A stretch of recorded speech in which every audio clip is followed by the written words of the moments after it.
The galaxy doesn't care about your story. That's the first thing you learn picking through its bones. It's a graveyard of forgotten promises and dead gods. And my job was to be the maggot that got fat on the corpse. My ship, the Rust Eater, was less a vessel and more a collection of mismatched parts held together by radiation scars and Jax's stubborn optimism. An optimism I never shared. We weren't heroes or villains. We were scavengers, bottom feeders in a universe that had long since choked on its own grand narratives. We followed the echoes of old battles, the distress calls that had gone unanswered for decades, and we stripped the husks of dead freighters and forgotten warships for anything the syndicates would pay for. It was a dirty, honest living, which is to say it was mostly dirty. Jax was the heart of the operation, a kid from a failed terraforming project with starlight still in his eyes, convinced every derelict hulk held a secret fortune that would let us retire to a world with a real sun. I was the head, the one who navigated the debris fields and the even more dangerous politics of the trade hubs, the one who knew that the only thing at the end of this life was a bigger scrap heap. We operated in the Outer Rim, the lawless sprawl where empires came to die and new nightmares were born. The latest boogeyman was the Consortium, a corporate theocracy that moved with the silent, creeping certainty of a plague. On the network feeds, they were saviors, bringing order and purpose to failing systems. They called their process sanctification, a word that sounded clean and holy, but the rumors that trickled down to the grimy cantinas where we sold our wares painted a different picture. They said the Consortium didn't conquer you with armies. They absorbed you, integrated you into some vast, networked consciousness until the person you were was just a ghost in their machine. They believed emotion was a disease, individuality a flaw in the code of existence. Most of us just shrugged. It was just another monster in a galaxy full of them, and as long as they paid their bills and their expansion didn't interfere with our salvage routes, they weren't our problem. Our problem started with a whisper. A tip from a data broker with twitchy chrome fingers about a pre-collapse freighter, a long hauler called the Odyssey, that had gone dark in the Sirius asteroid belt. The belt was a ghost zone, a place ships avoided because of unstable gravity wells and rumors of sensor phantoms. The broker's data suggested the Odyssey was carrying a full load of refined quantum processors, tech so old it was practically myth, and worth enough to buy us a planet, not just a retirement. Jax was ecstatic, already planning the color of the sand on his retirement beach. I was suspicious. The Ceres belt was technically neutral, but it was uncomfortably close to the Consortium's ever-expanding sphere of influence. No corporation, especially not one as meticulous as the Consortium, leaves a resource that valuable just drifting in their backyard. But the money was too loud, and Jax's hope was infectious, a sickness I let myself catch for a little while. We jumped, landing on the edge of the belt under the dim light of a dying star. The void was thick with shattered rock and ice, a maze of silent, spinning titans. Our sensors, old military surplus that had a habit of lying, immediately started screaming about energy fluctuations that didn't match any known ship signature. It wasn't the hum of a reactor core or the crackle of a failing shield. It was something else, something rhythmic and organic, a pulse that made the fillings in my teeth ache. Against my better judgment, we pushed deeper, the Rust Eater groaning as we navigated the treacherous field. We found the source of the energy readings on the largest asteroid, a pitted chunk of rock designated Series 7. It wasn't the Odyssey. It was a Consortium purifier vessel, a stark, sterile white blade of a ship that seemed to absorb the light around it. It wasn't docked. It was anchored, its belly open to the asteroid's surface, from which great crystalline structures grew like a forest of frozen glass. And the pulse we'd been tracking, it was coming from them. A low, melancholic thrum that felt less like a sound and more like a memory of one. They were alive. The entire asteroid was covered in them. These fragile, crystalline beings we'd only ever heard about in spacers' tales. The timers. They were said to be nonverbal, communicating through resonant frequencies that could bypass words and touch your soul directly. Now, seeing them, I understood. Their light pulsed in unison, a silent chorus of pure, raw existence. They weren't being studied. They were being harvested. Consortium drones, insect-like machines of polished chrome and black glass, moved among them with chilling efficiency. They would surround a chimer, their appendages emitting a high-frequency shriek that tore through our hull and rattled our bones. The shriek was a psychic scalpel, designed to sever the chimer's connection to its kin, to isolate it in a bubble of pure terror. The chimer's soft, internal light would flare violently, its structure vibrating until it just shattered. It didn't explode. It imploded into a million glittering shards, a cloud of incandescent dust that the drones would then vacuum up into containment units. With every shattering, a wave of silent, psychic agony washed over our ship. It was grief, loss, and fear so profound it felt physical, a pressure building behind my eyes. Jax was white as a sheet, his hands trembling on the console. "What are they doing?" he whispered, his voice cracking. "They're not just killing them," I said, my own voice a stranger in my ears. "They're bottling their souls." The rumors were true. The consortium used the chimer's resonant frequencies, their pure, Yorsage, empathetic essence, as a catalyst in their sanctification process, a way to pacify a mind before they hollowed it out and rebuilt it in their own image. We were witnessing a slaughter, an industrial-scale, soul-crushing operation, and we had stumbled right into the middle of their abattoir. We should have run. My every instinct, honed by years of surviving by not giving a damn, screamed at me to turn the Rust Eater around and jump until our reactor bled dry. But we were frozen, transfixed by the horror. It was Jax who broke the spell. "We have to record this," he said, his voice hardening, the starlight in his eyes turning to cold fire. "We have to show someone." It was the stupidest, most noble thing I had ever heard, and before I could tell him that nobody would care, that the galaxy would just watch the footage, shrug, and change the channel, the Purifier ship turned its attention to us. There was no warning, no hail, no threat, just a flicker of light from its forward emitters, and the universe dissolved into white noise and pain.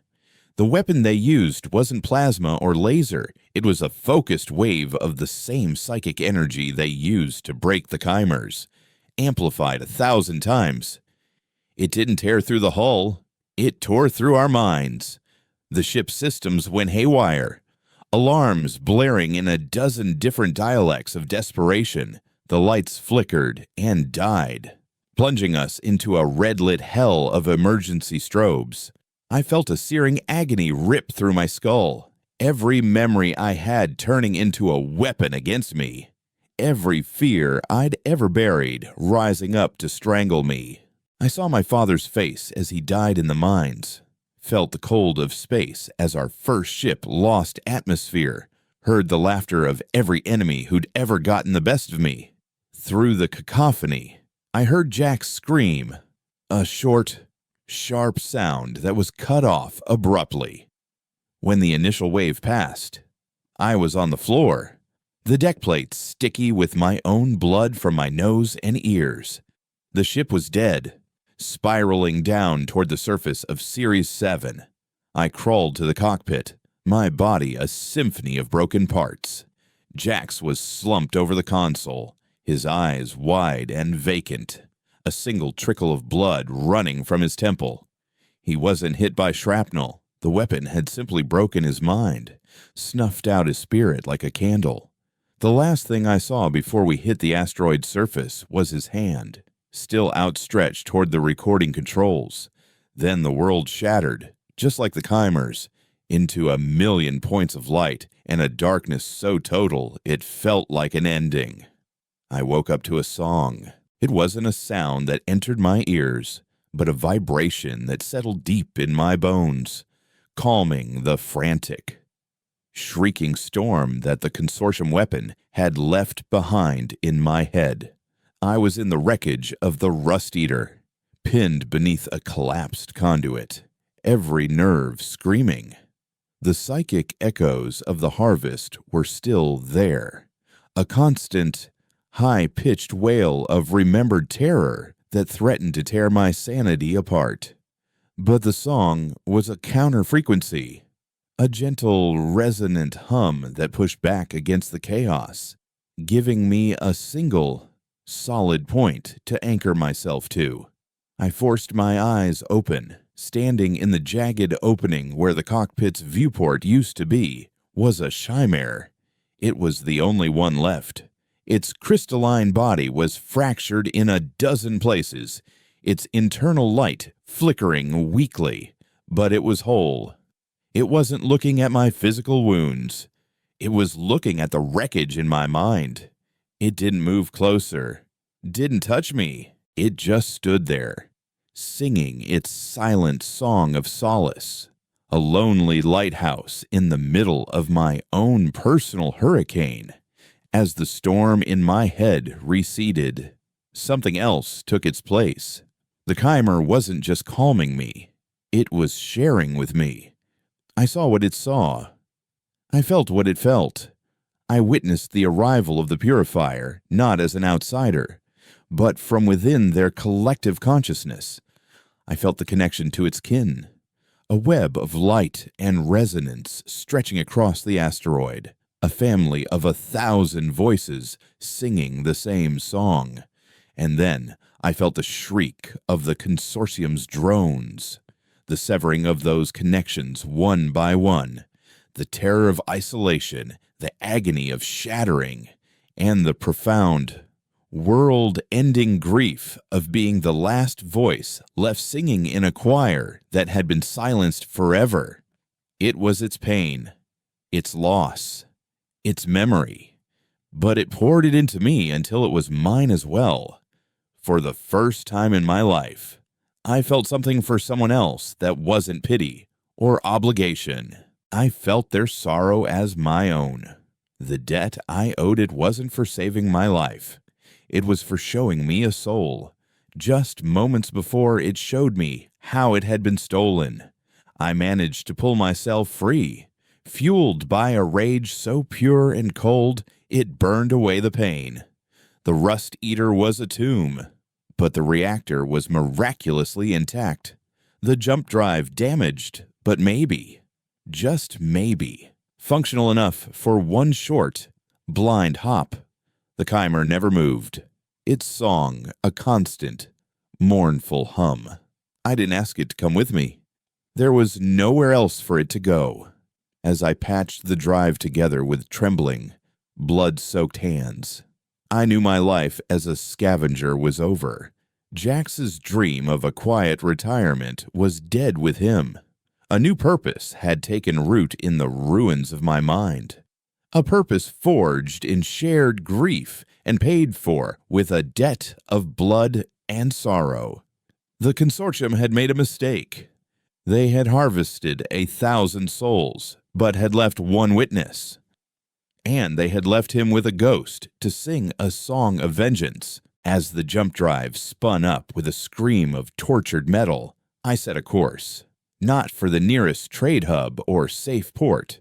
I set a course for Tartarus, the mercenary moon, a place where armies were bought and sold, where loyalty was a commodity, and where a man with a righteous fire in his heart and the story of a massacre on his lips could buy himself a war. The jump was a controlled demolition. The Rust Eater didn't slice through the void. It tore a ragged hole and tumbled through, shedding pieces of its hull like flakes of dead skin. We came out of the chaos into the oppressive silence of deep space. The ship, a mangled coffin drifting toward the distant, malevolent glow of Tartarus. The emergency lights cast everything in a bloody brisade, pulsing red. The only sound, the creak of stressed metal and the low, constant hum of the chimer. I'd started calling it Echo, because that's what it was, the last reverberation of a song that had been silenced. It stood in the corner of the ruined cockpit. Its fractured light, a fragile shield against the psychic static the consortium weapon had burned into the ship's very frame. Its song was my sanity. A single, a pure note that cut through the phantom screams and the ghost of Jax's final, choked-off gasp. The journey was a week-long surgery without anesthesia. I cannibalized the ship's systems, rerouting power from life support to patch the drive coils, using the scorched plating from the galley to reinforce the cockpit's cracked viewport. I ate cold rations and drank recycled water that tasted of ozone and regret, all while Echo watched, its song a constant, mournful companion. It never wavered. This silent, crystalline creature, and in its unwavering presence, I found a focus I'd never known. My grief for Jax wasn't a weight. It was fuel. My rage wasn't a fire. It was a lens, bringing the universe into a sharp, terrible clarity. I wasn't a scavenger anymore. I was a weapon waiting to be aimed. Tartarus, from a distance, looked like a pockmarked skull orbiting a black sun. The moon was a testament to the galaxy's appetite for violence, its surface a continuous, overlapping scar of abandoned fortresses, artillery craters, and the skeletal remains of orbital shipyards.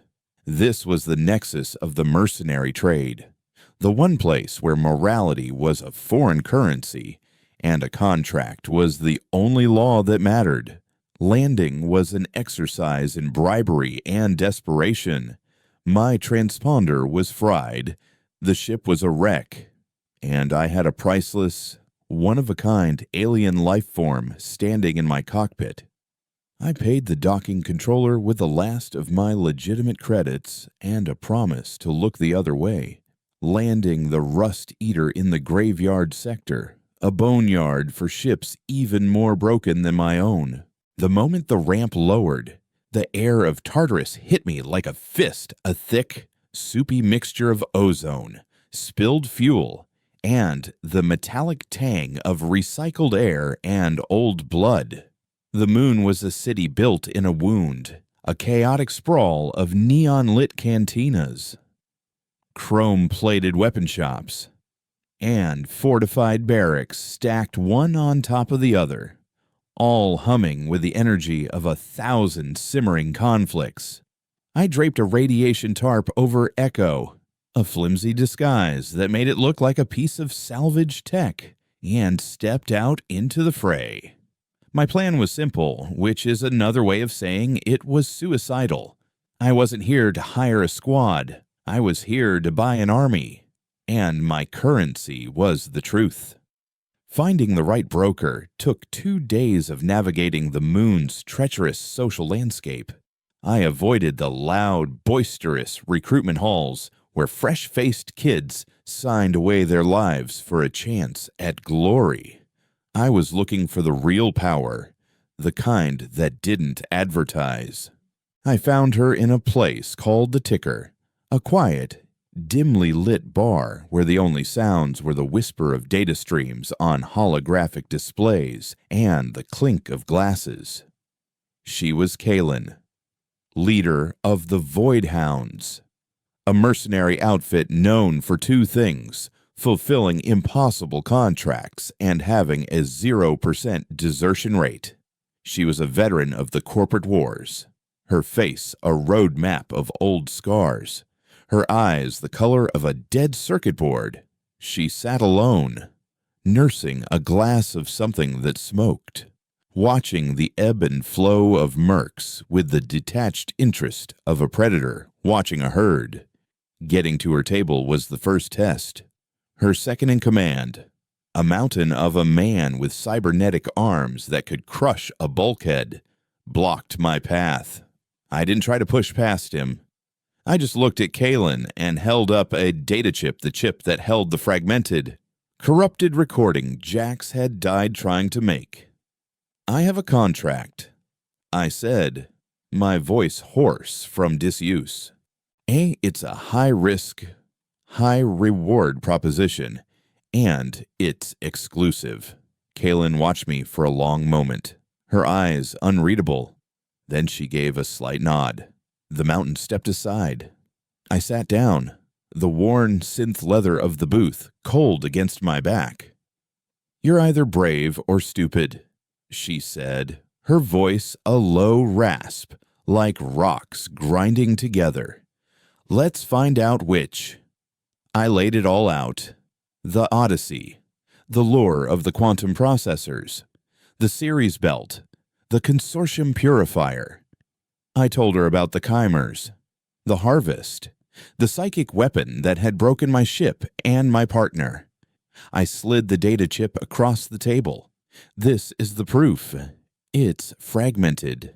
The weapon scrambled most of it, but it's there. Visuals of the harvest. The purifier ship's signature. Enough to get you started. She plugged the chip into her personal data pad, her eyes scanning the corrupted files. She showed no emotion, no shock, no pity. This was just data. Another horror story in a galaxy built on them. A massacre, she said, her tone flat. Tragic. Unfortunate. And not my problem. The consortium is a recognized galactic power. Attacking them is an act of war, not a contract. It's suicide. It's a business opportunity. I countered, leaning forward. You're looking at this like a soldier. Look at it like what you are. Kalen, a businesswoman. The consortium isn't just killing them. They're processing them. They're turning a sentient species into a resource that is the key to their entire sanctification process, their most guarded secret. What do you think the other corporate powers would pay for that information, for a way to replicate it? Or, better yet, a way to counter it? Her eyes flickered with the first hint of interest. You're suggesting espionage, a data grab. I'm suggesting we tear their operation apart from the inside and sell the pieces to the highest bidder, I said, my voice dropping. I don't have credits to pay you, but I can give you something better. I can give you the target. I can give you their weakness. And I can give you the key to surviving their greatest weapon. She leaned back, a cynical smile playing on her lips. Their weapon broke a military-grade scavenger. What makes you think my ships would fare any better? Because I have the antidote, I said.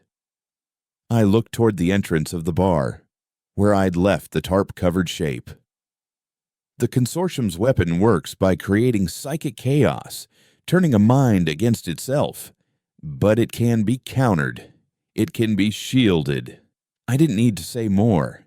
At that moment, as if on cue, a low, resonant hum began to fill the bar. It was soft, almost subliminal. but it cut through the low murmur of conversations and the hiss of the data streams. The lights in the ticker flickered. The holographic displays stuttered. Every head in the room turned, not because the sound was loud, but because it felt impossibly personal. The song was different now. Not the gentle song of solace it had sung for me in the wreckage. This was the song of memory. It was the sound of 1,000 voices singing in harmony, the feeling of a sun on a crystalline plain, the joy of a shared consciousness. And then, woven into that beauty, was the shriek. The song carried the psychic echo of the drones, the sharp, piercing agony of severance, the ice-cold terror of isolation, the blinding pain of shattering into 1,000,000 pieces. It was the entire tragedy of Series 7 compressed into a single, silent note that bypassed the ears and sank directly into the soul.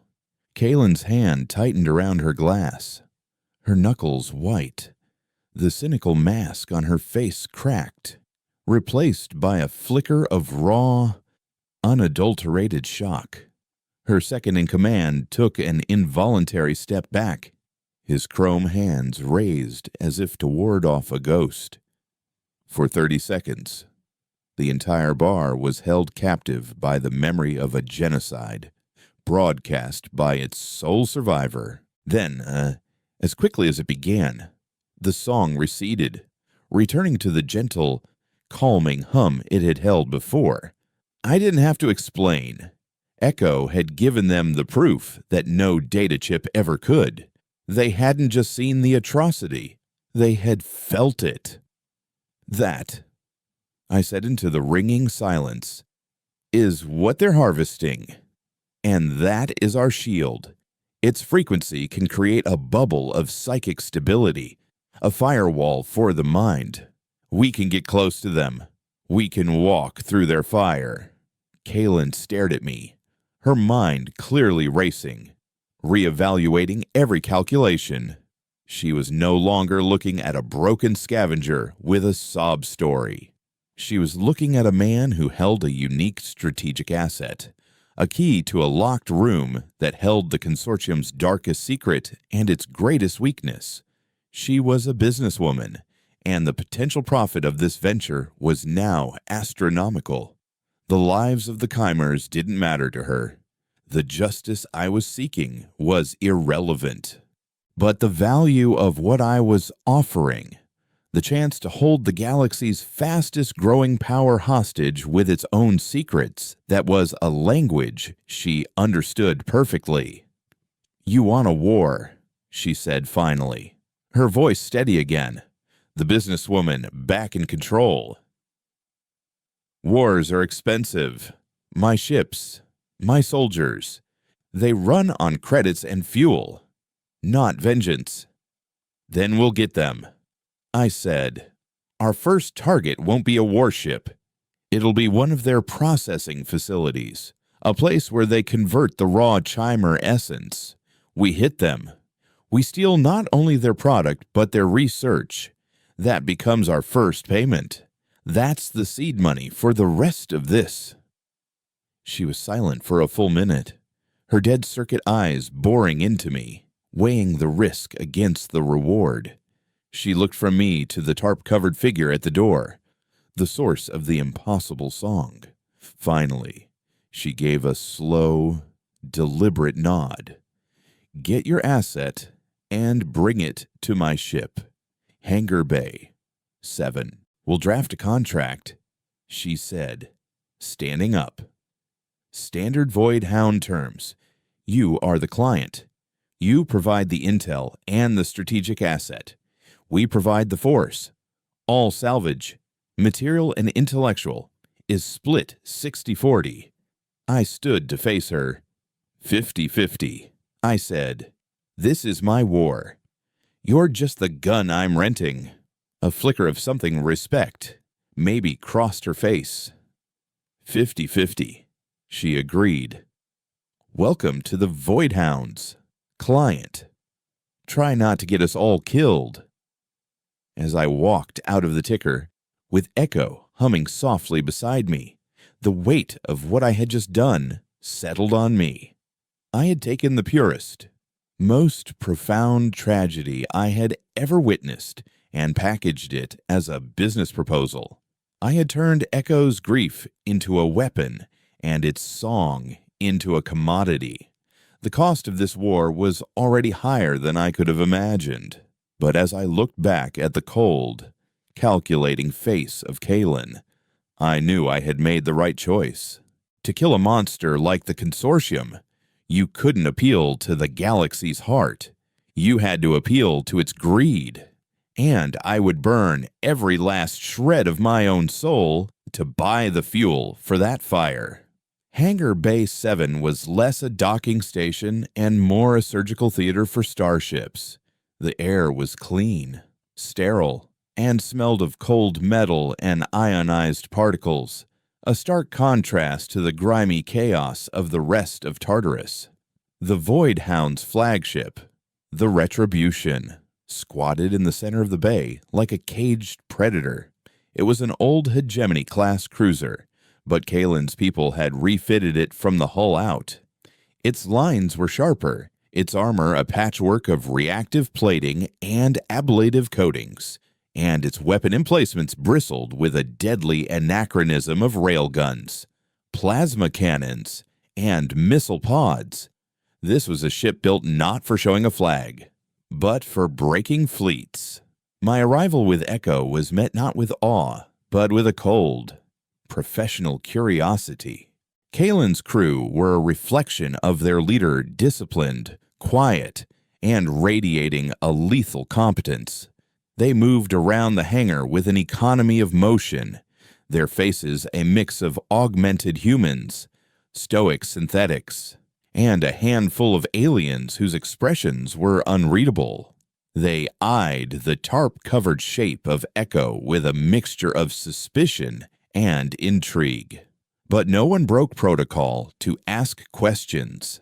Kalen was waiting for me in a briefing room deep within the Retribution, the walls of which were a seamless 360-degree holographic display.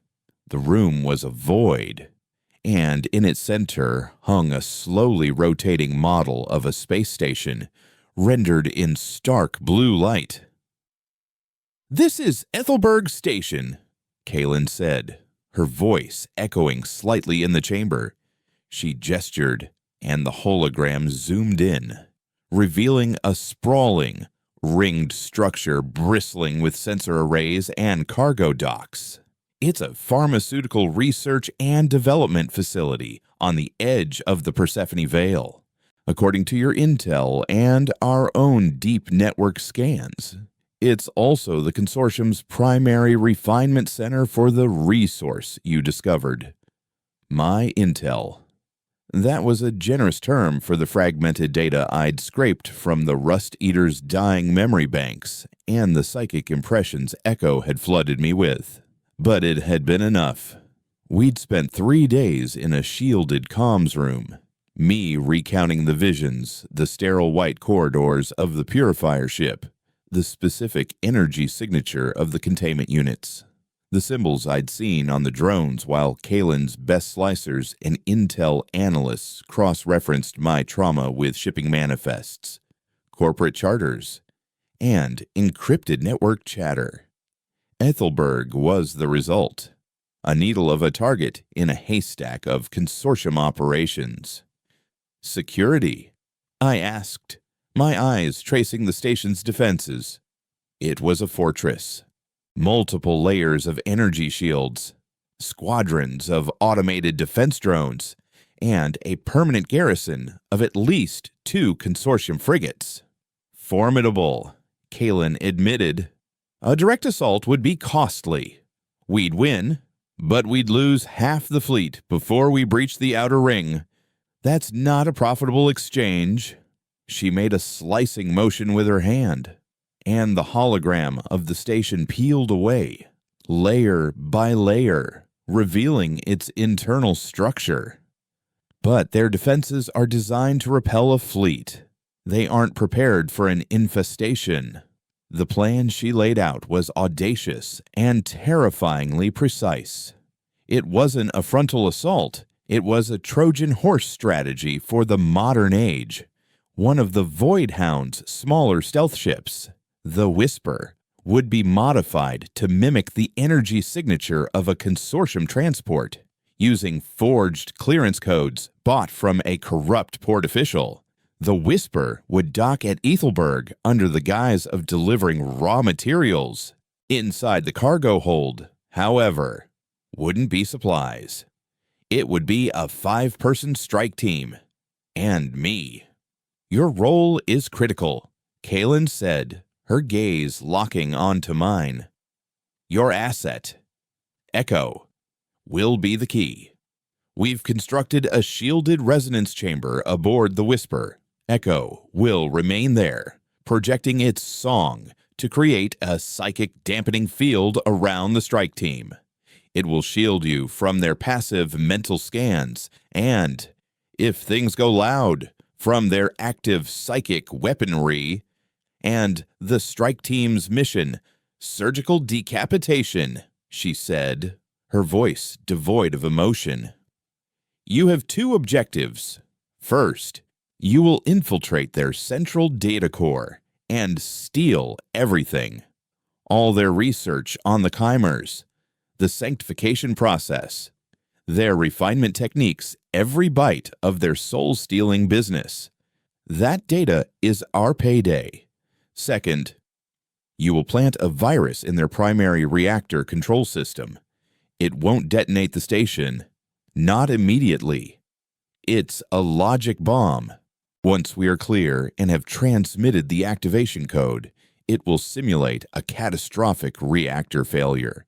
The station will go into automated lockdown. Life support will fail, and the entire facility will become a tomb. No witnesses, no survivors, no evidence trails leading back to us. It was a cold, clean, and utterly ruthless plan. It treated the hundreds, maybe thousands of consortium personnel on board not as enemies, but as an operational expense to be zeroed out. Part of me recoiled at the thought. The old scavenger part that just wanted to grab the goods and run. But the other part, the part that still heard the silent screams from Series 7, knew she was right. This wasn't a war you could win with honor. You had to match their soulless efficiency with your own. The journey to the Persephone Vale was a blur of preparation and mounting tension. I spent most of my time with Echo in the newly constructed resonance chamber. It was a sterile, padded cell, its walls lined with intricate silver filaments designed to amplify and focus Echo's song. The chimer stood in the center, its fractured light pulsing with a deep, mournful rhythm. Being in that room was like standing in the quiet center of a hurricane. Outside its influence, the psychic static from the consortium weapons still clung to my mind, a constant, low-grade headache filled with phantom whispers and flashes of Jax's dead eyes. But inside the chamber, there was only the pure, clean note of Echo's presence, the strike team, Kaylin's best. Trained with me in that room, they were 4 veterans, led by a man named Valerius, a former corporate enforcer with a face like a closed fist and eyes that had seen too much. They practiced moving within the song's influence, learning its ebb and flow, synchronizing their actions to its rhythm. At first, they were unnerved by the psychic bleed, the flashes of memory and emotion that came with the song. But under Valerius's iron discipline, they adapted, turning the shared sorrow into a silent, unbreakable bond. They didn't need to speak. They felt each other's intent, anticipated each other's movements. They were becoming a single, 5-fingered weapon, with Echo as their heart and me as their guide. The insertion was flawless. The Whisper, cloaked in its stolen identity, approached Ethelberg without incident. The station was a marvel of cold, sterile architecture, its white and gray surfaces gleaming under the light of a distant nebula. From the outside, it was a symbol of order and progress. We knew it was a slaughterhouse. We disembarked in the cargo bay, our combat suits sealed, our faces hidden behind polarized visors. We were just another maintenance crew, 5 ghosts moving through the machine. The station was quiet, disturbingly so. The personnel we passed, clad in identical white uniforms, moved with a languid, placid grace. Their faces were serene, their eyes holding a placid, untroubled emptiness. It was the look of the sanctified. They weren't just employees, they were components, their individuality erased, their minds networked into the station's central consciousness.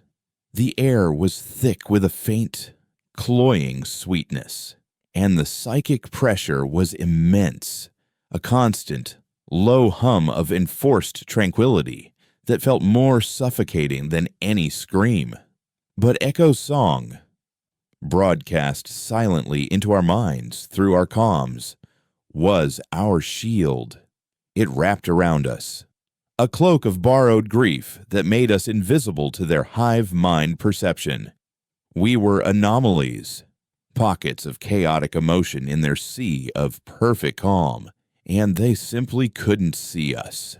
We reached the data core, an enormous, spherical chamber suspended in the heart of the station. Without raising a single alarm, the core pulsed with a soft, internal light. The hum of trillions of data points, a physical vibration in the air. This was the brain of the operation, Valerius's tech specialist. A wiry woman named Cora jacked her interface into the primary console as she began the data heist, a process that would take a precious 10 minutes. The rest of us stood guard, our weapons ready. It was then that I felt it, a change in Echo's song. The calm, steady rhythm faltered. A new note was introduced, a sharp, piercing spike of recognition and pain. Through the walls of the data core, I could hear it, a faint, rhythmic, crystalline chime. It wasn't a recording. It was alive. Valerius saw the look on my face. "What is it?" he asked, his voice a tight whisper in my comm. "They're here," I said, a cold dread washing over me. "There are chimers on this station, alive." Leaving Valerius and his team to finish the download, I followed the sound. It led me down a sterile white corridor to a heavy, reinforced door marked Biosynthesis Lab.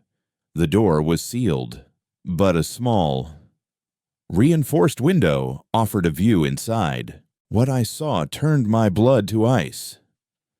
The lab was a chamber of horrors, suspended in glowing, green-lit nutrient tanks were the shattered, fragmented bodies of dozens of chimers. They weren't dead.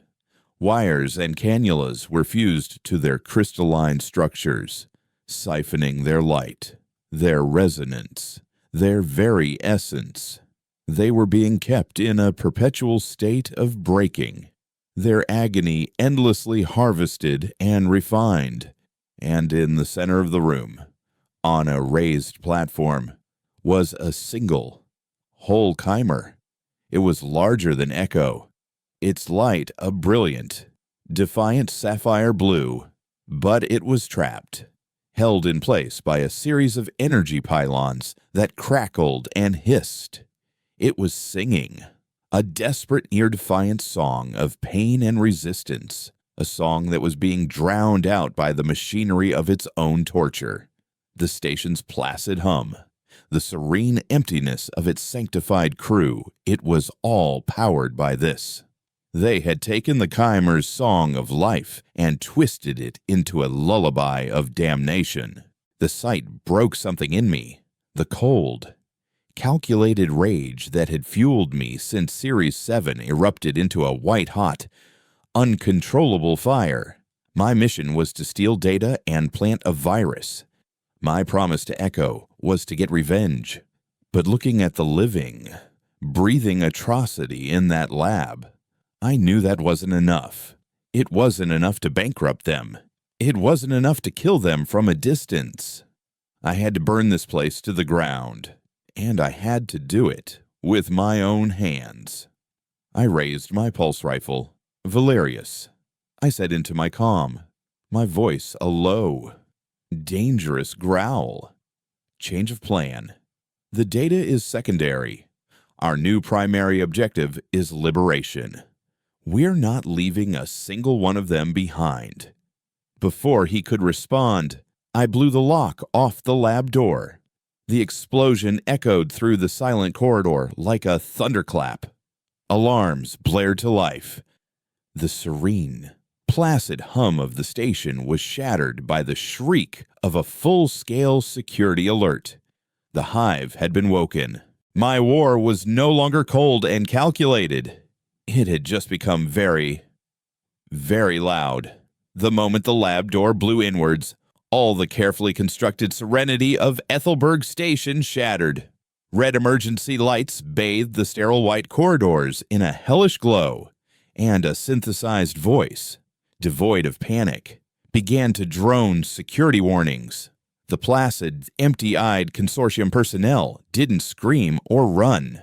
They simply stopped, their heads tilting in unison like a flock of birds sensing a predator. Then they began to move towards me, their placid expressions unchanged, but their movements now imbued with a chilling, insect-like purpose. They were no longer people. They were antibodies. The station's immune system activated to neutralize a threat. From my comm, Valerius's voice was a clipped, furious bark. "What have you done? We had a clean infiltration. Cora's only at 70% on the data transfer. Their resource is alive. Valerius." I snarled back, firing a controlled burst from my pulse rifle into the chest of the first advancing crew member. The shot sent him staggering back, a smoking hole in his uniform, but he barely seemed to register the wound. He just kept coming. "They're torturing them. The contract is amended." "You don't have the authority to amend the contract," he shot back, but his words were punctuated by the sound of his own weapon firing. The fight had come to them, too. The station wasn't just sending its mindless drones. It was activating its real security. From side corridors, armored consortium enforcers emerged, their polished black carapaces gleaming, their plasma rifles already glowing with lethal intent.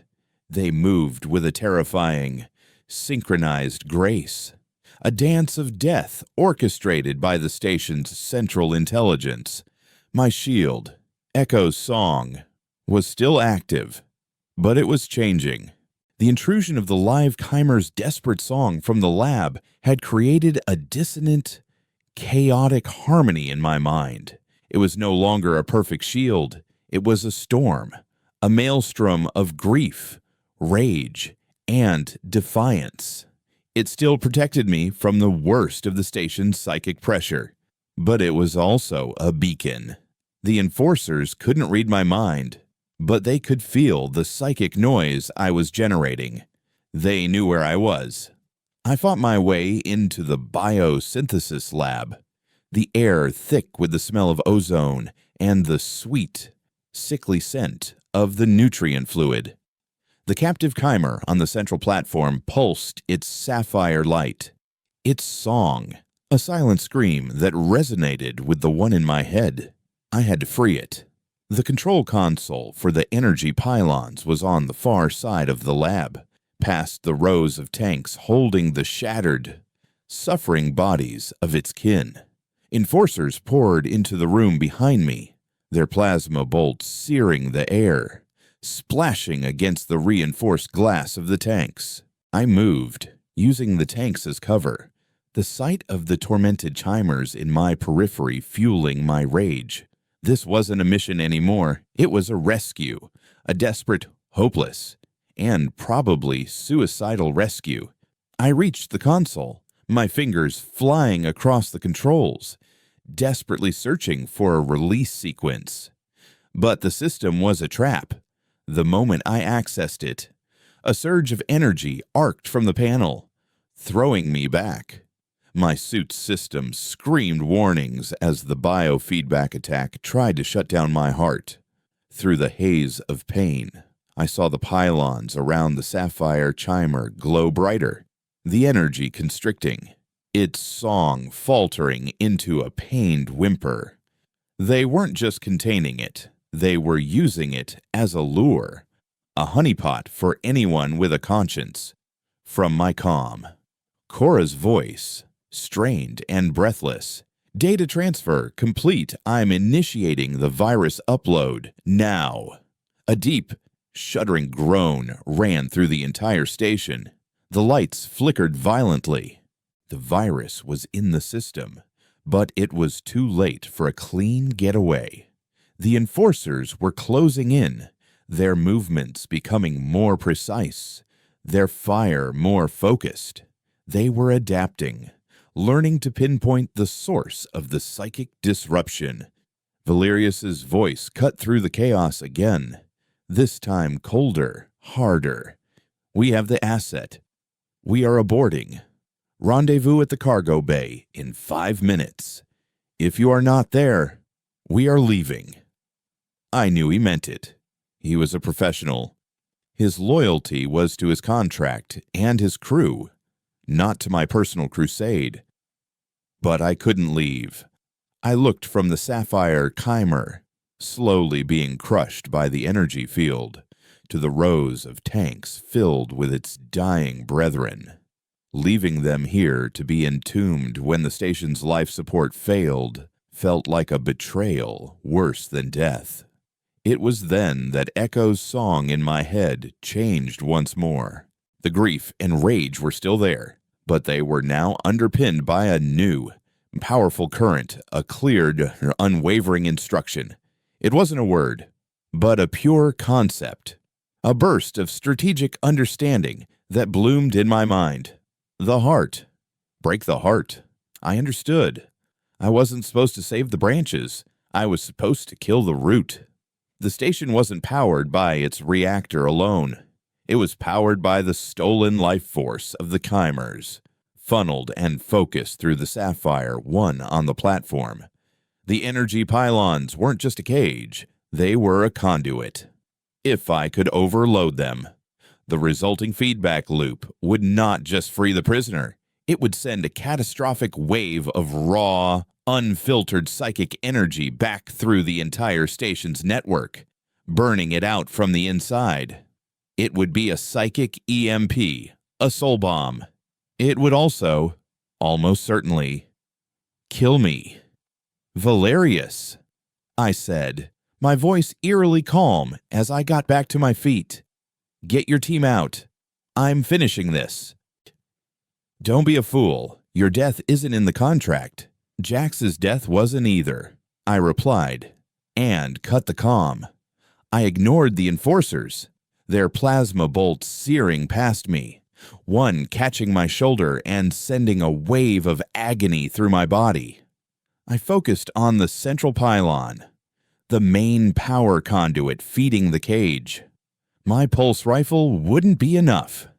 I unslung the single demolition charge I carried, a small, high-yield explosive designed for breaching bulkheads, not for destroying power systems. I set the timer for 10 seconds. As I ran towards the platform, a new wave of enforcers entered the lab. But they weren't alone. With them came a figure in a flowing white and gold robe, his face serene, his eyes holding the same placid emptiness as the other crew, but with a terrifying spark of intelligence behind them. a consortium prefect, a true believer. He didn't raise a weapon. He raised his hand. The psychic pressure in the room intensified 100-fold. It was a direct, focused assault, a spear of pure will aimed directly at my mind. Echo's song, my shield, buckled under the strain. The prefect was trying to sanctify me, to scour my mind of its chaotic rage and grief and replace it with the perfect, beautiful silence of their collective. The screams from Series 7, the memory of Jax's face, the image of the tortured chimers. He tried to take them from me, to soothe them, to erase them. But he made a mistake. He thought my pain was my weakness. He didn't understand that it was my armor. I roared, a raw, animal sound of defiance, and pushed back, pouring all my grief, all my rage, all my hatred for what they had done into a single psychic spike aimed right back at him. He recoiled, his placid expression finally breaking into a flicker of surprise and pain. He had expected a sinner seeking absolution, not a demon who reveled in his own hell. That moment of hesitation was all I needed. I slapped the charge onto the central pylon. 5 seconds. The sapphire chimer on the platform seemed to understand.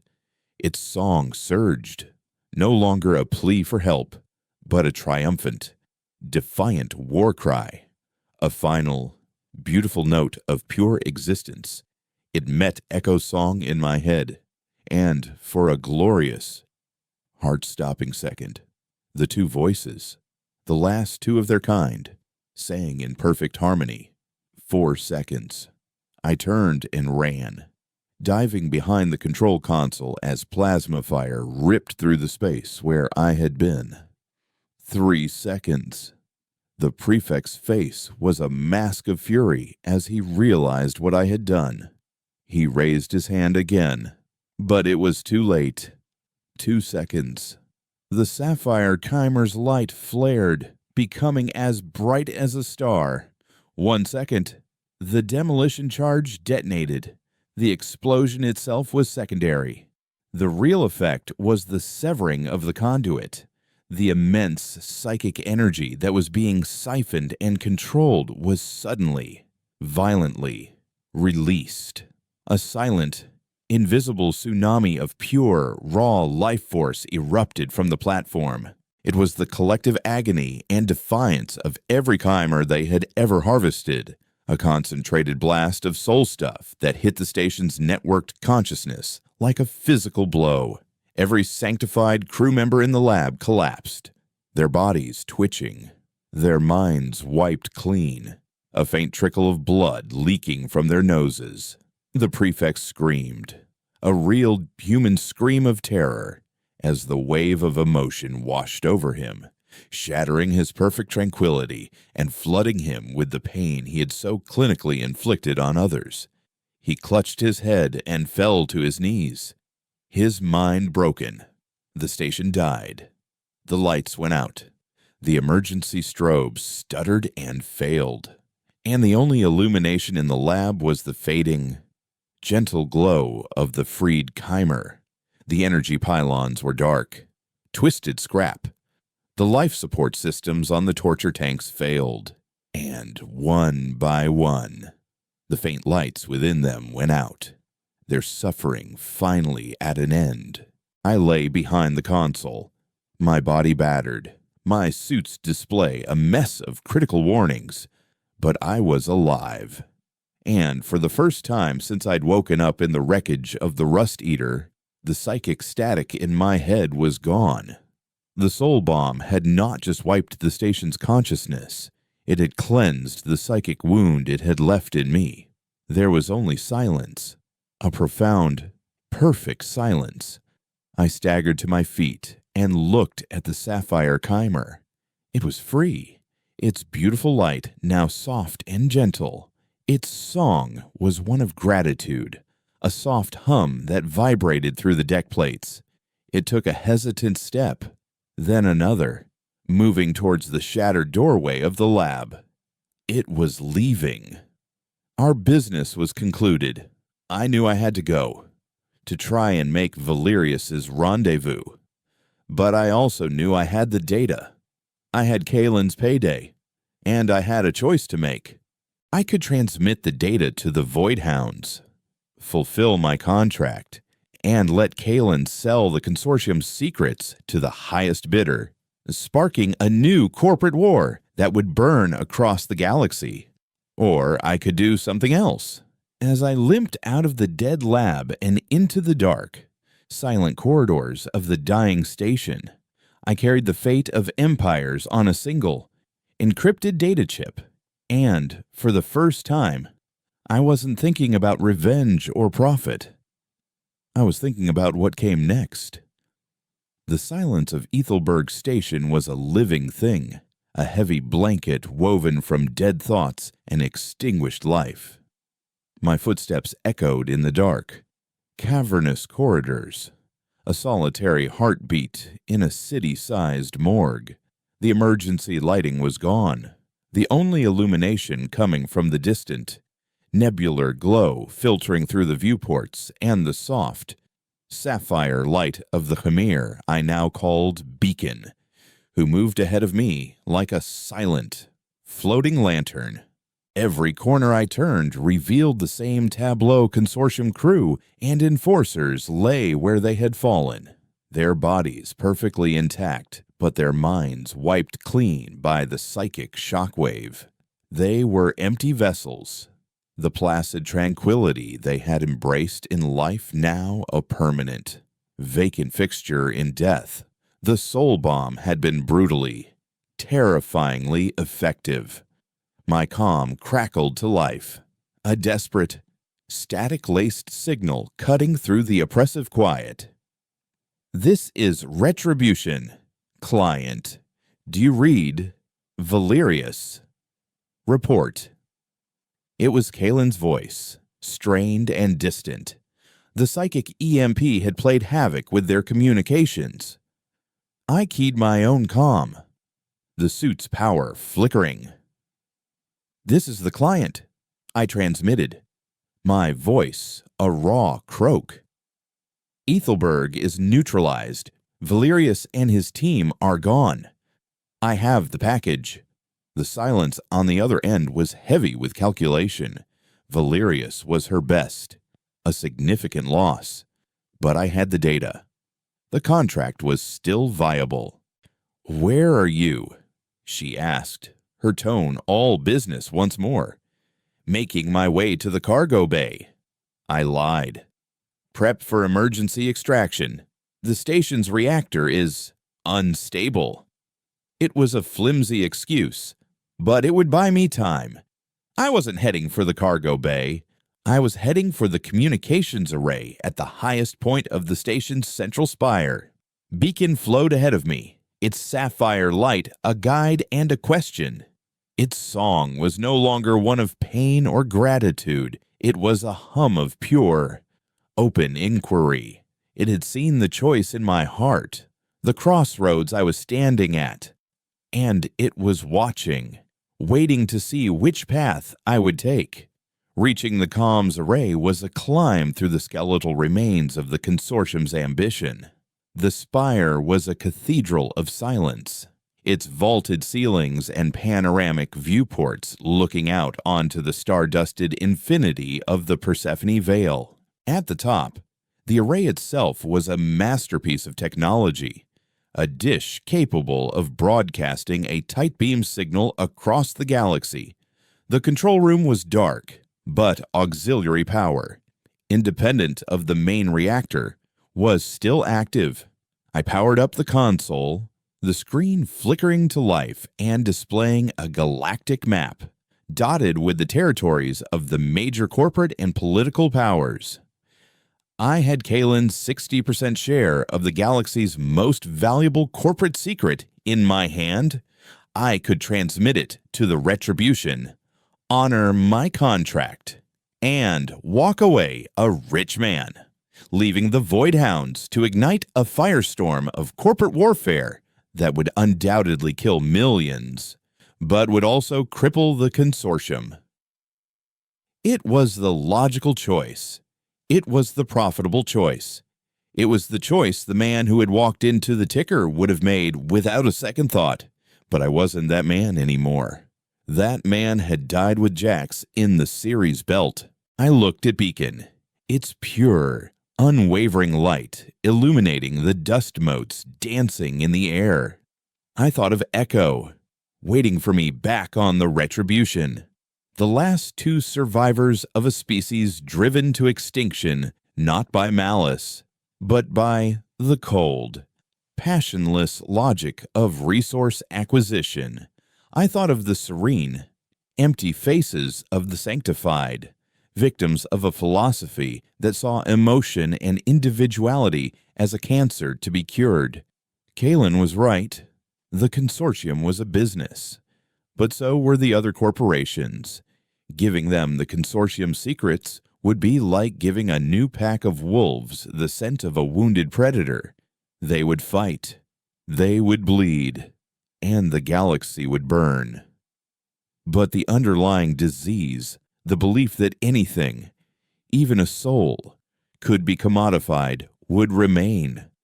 Revenge was a fire that burned the person holding it. Vengeance wasn't about profit. It was about justice. And justice, I was beginning to realize, wasn't about balancing the scales. It was about breaking them. I bypassed the secure channels, the encrypted military frequencies, and the corporate networks.